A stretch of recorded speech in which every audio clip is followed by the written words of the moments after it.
Hi, I'm Nick, and today we're going to be showing you how to resolve Android WCAG error suggestion violations.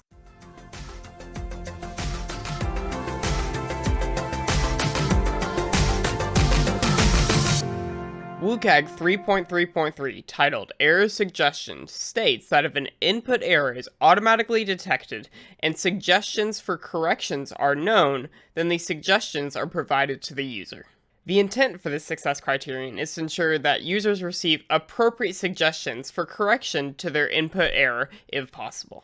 This success criterion includes a number of benefits. Namely, first, providing information about how to correct user input will allow users with learning disabilities to fill out a form successfully. Next, users who are blind or have vision impairment will more easily understand the nature of an input error and how to correct it. And then finally, people with motion impairment can reduce the number of times they will need to change an input value on a form. For more details on the specifics of WCAG error suggestion violations, check out this link here. Link also in the description down below.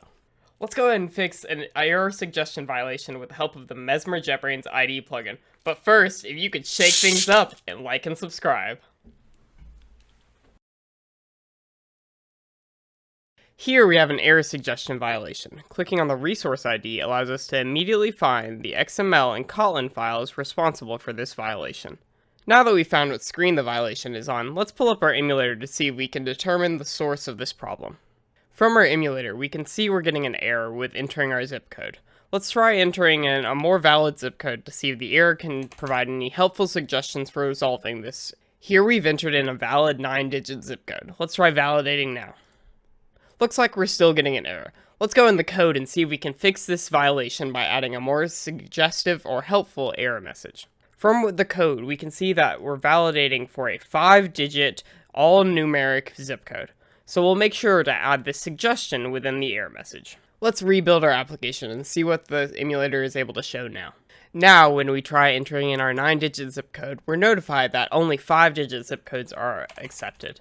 We can change our zip code, and now we can validate our zip code. And just like that, we fixed our WCAG Android error suggestion violation. What do you think the future of accessibility will look like 5 years from now? Let us know in the comments down below. Thanks for watching, and happy developing.